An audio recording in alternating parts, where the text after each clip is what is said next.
As I watch the film, he pops out just he's making catches out the backfield. And a lot of running backs that when I watch film with previous teams, I don't really see running back a lot, but with him, which is like kind of recurring trend, of just always seeing him catching those passes out the backfield. So I know with the front seven, they try to be really detailed in what they do, limiting his big playability. How exciting is it for you as a corner going into a game like this where you know you're going to be going up against guys who are considered to be a couple of the best wide receivers in the country? It's pretty exciting, just looking at it as a challenge. I'm anxious to see what I can do against them. I know a lot of the guys in secondary are. I was talking to Sean and Damon last night. They were just really excited, ready for this moment. I feel like it's a big chance to show what BIA is capable of doing. Those are guys Bear talked about as maybe potential future first-round NFL draft picks. You're talked about in that same regard. Do you view this as a chance to kind of prove just how good you are? No, I don't look at it that way. I mean, I feel like things I've done in the past kind of validated where I'm at right now. So I think it's just about going out there, don't get too sucked into the moment, but be ready for anything and just follow Coach Hafley's plan, Coach Madison's plan, and we'll be just fine. What are the things that you feel like you have to do as a corner to have success against these receivers? Eliminate the big play. Their offense is really capable of scoring the ball a lot through the big playability. So I think our defense has been at its best when you see teams not be able to get the big play. What have these few weeks of practice been like? Just how well do you feel like this team has progressed in the bowl practices that you've had? I think guys have been able to get healthier. Young guys have been able to develop more.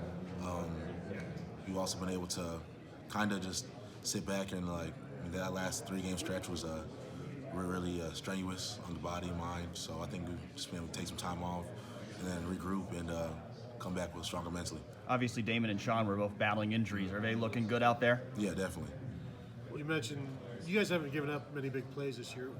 Why is that? Is it just because of the coverage, or what's the secret to what you've done? I think we're just so detailed in what we do. Tackling, guys swarming to the football, and then the pass rush obviously is amazing.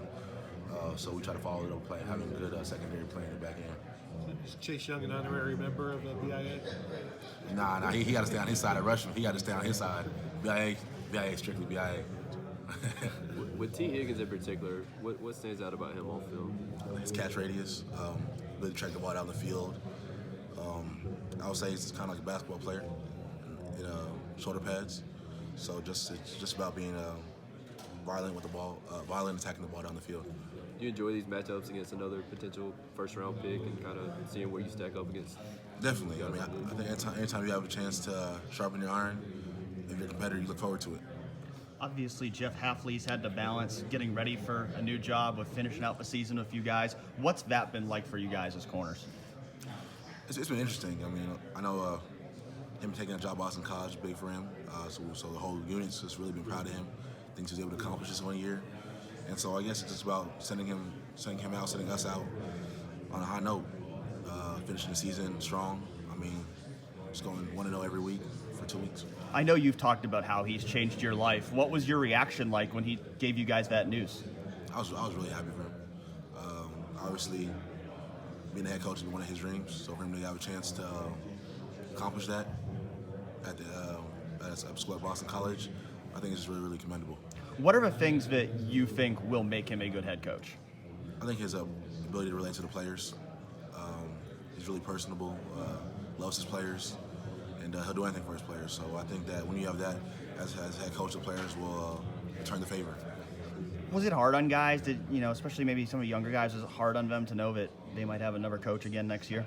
Yeah, obviously, if you're a younger guy, it's unfortunate. But what I was saying is, if we're going to consider ourselves a family, when a family has a chance to move on, do something good for themselves, you have to be happy for them. Thanks. Jackson Carman's a guy that really considered Ohio State during the recruiting process. Do you know him at all? I don't. Okay. Did you happen to cross paths with any of their players during the recruiting process? Do you know anybody on Clemson's team? I actually don't. Okay. No, actually, I do. Amari Rogers. Okay. Yeah, me and him pretty cool. How do you know him? Camp maybe. Visit. I don't know. We just talk every now and then. Just wish him good luck after he hurt his ACL, and then told him that his ability to come back from the injury so fast and score that touchdown against Syracuse was really inspiring. When you guys are in man-to-man, do you expect to be the guy that locks up on T. Higgins, or does it really not matter because they've got a couple of guys that are high-level guys? Yeah, I think it doesn't necessarily matter just because our secondary has such good players all around. So I think if I'm guarding him, if Damian's guarding him, Sean's guarding him, Cam 7, I think that they know what the expectation is as being Ohio State DB.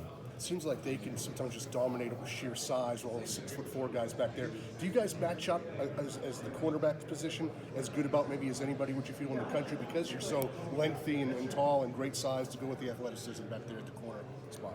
Yeah, I think so. I think Ohio State's done a really good job recruiting guys that are not necessarily big, but we do have our fair share of bigger DBs. Me being 6'1", Sean 6'1", Damian 6 foot, 7, 6'1". So everyone, we have bigger DBs, and I think that it makes the height advantage not so big. They do a great job of high pointing the ball, and even at your size, you're still going to give up 3 inches to several of those guys. What's kind of the key to defending a receiver when you know he's got a height advantage? And I guess sometimes they can put the ball in a place to where you just can't go up and get it if it's perfectly thrown. I mean, I think 50-50 means 50-50, so we will have an equal chance to get it, and it's just about who gets the ball. I think that we have to come out with the ball in our hand more times than they do. That'll be a big point in having a good showing as a secondary. Jeff, when the game here happened in 2016, you committed to Ohio State, 3 days later? Something like that? Yeah. Did you watch that game though? I did. I know that the past doesn't matter, but this Clemson staff is the exact same as it was then. Yeah.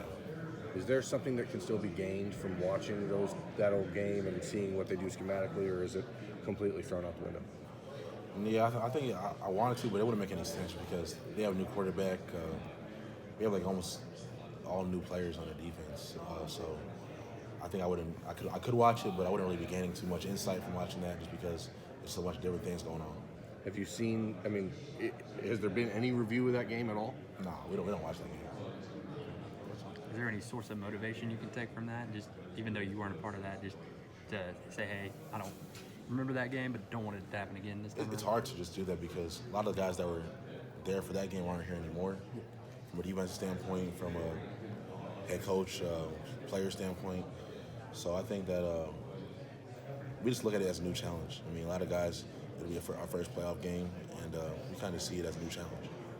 Jeff, you had talked about earlier in the season returning the secondary to best in America status. I just wonder, why did you feel like you needed to return it? And was that a conversation you all had maybe earlier in the spring?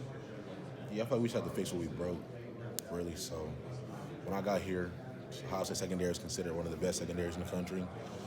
Coming up from Marshawn and Garyon, Malik Hooker, and then at the end of my second year, just like we weren't considered the best secondaries and one of the best secondaries in the country anymore.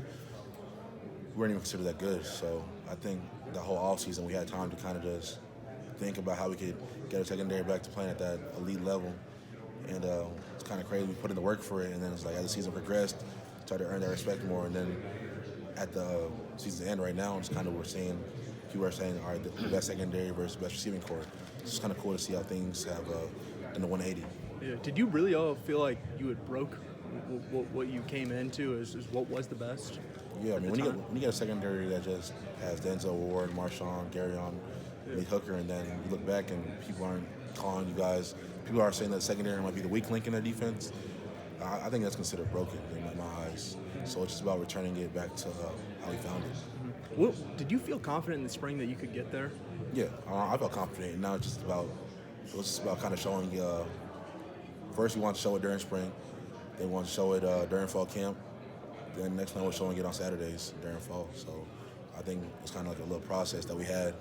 And as we were able to get over every single stage, we just gained more confidence. Mm-hmm. Do you feel like you're back there, or is this almost like maybe one of the final tests?